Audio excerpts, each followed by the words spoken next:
Hello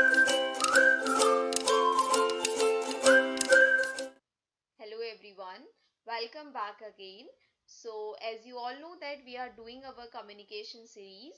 So in the continuation of communication series, we are going to learn about the advantages and disadvantages of upward communication. So without wasting any time, let's begin. So again, I'm telling you about the upward communication. So as you know that the flow of communication in the upward communication is from subordinate to superior, right? If the subordinate is going to communicate, if the subordinate have to give some kind of feedback or some kind of opinion, suggestions, or any kind of a specific problem in the part of the subordinate, so when he is going to interact with the superior, so which channel is he is going to opt? So he is going to opt the upward channels of communication. So in the simpler terms, we can say that the information flow, the flow of the information which moves from the subordinate to the superior, or we can say the subordinate who hold a less power of authority in comparison to the superior one. So that flow of communication will be known as the upward communication. But the main thing about this video is that we have to learn about the advantages and disadvantages too. So here we go. First of all, we are going to learn the advantages of upward communication, and the very first advantage of upward communication is receiving suggestion. So as you can understand with this line that it is very much helpful as well as it is needed in the channels of communication in any kind of organization, that we have to take care our subordinates too. Without subordinates, we are not going to execute our organization, right? So for the benefit of receiving suggestion from the important suggestions that can subordinate give to the superior to work on it, so the channel which is very much useful for that is upward communication. So in this way, it is very much advantageous in nature, right? Next one is providing feedback. So obviously here the subordinate is going to provide feedback to the superior. That is why it is also very advantageous in nature.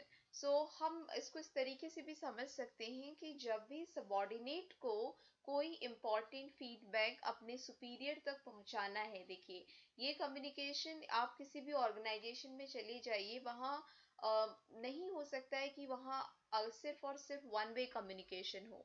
Two way communication का होना किसी भी communication की process को complete करता है, right?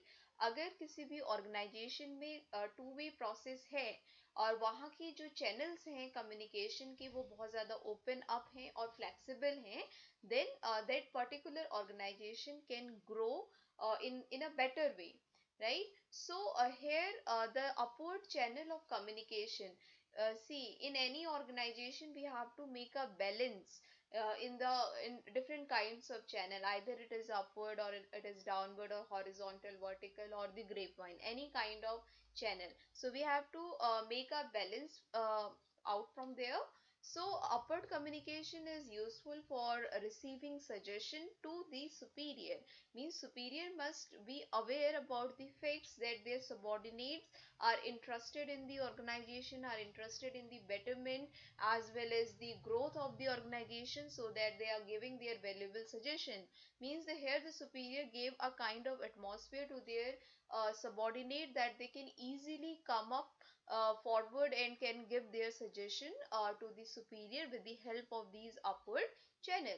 So same goes with the second point, is that it also very much useful for providing feedback. If the subordinate have some kind of personal or professional problem, so it will be very much easy to discuss him to his superior, right? As well as giving feedback to any kind of things, either for example for example, just suppose that superior implement some kind of policy in the organization, and if the organization for the subordinates, if the subordinate doesn't like that policy or have some any kind of problem with their particular policy that is implemented by the superior, so with the help of this channel, subordinate can give easily feedback to the superior, right? So it is also very helpful. Next one is greater harmony, right? So greater harmony is also very much important, or we can say it is the core of upward communication,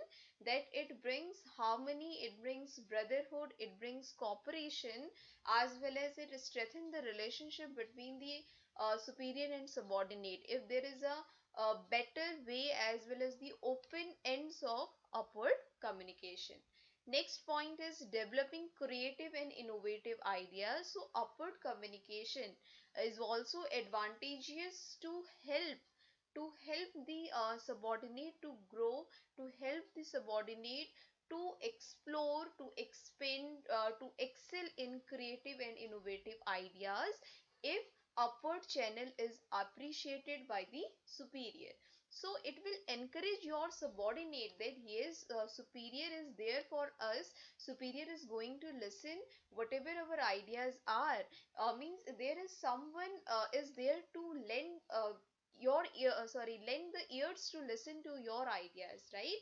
So it also help this channel to develop creative and innovative ideas, right?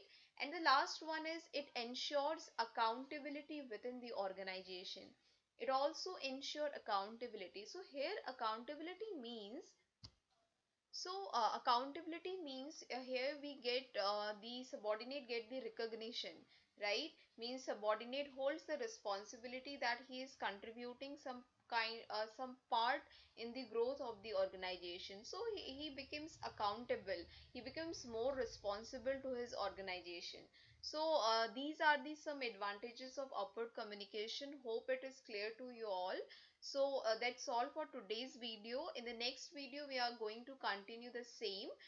We are going to learn disadvantages of upward communication in the next video, because if we put it together, it will be very much lengthened. So thank you so much for your listening. Thank you.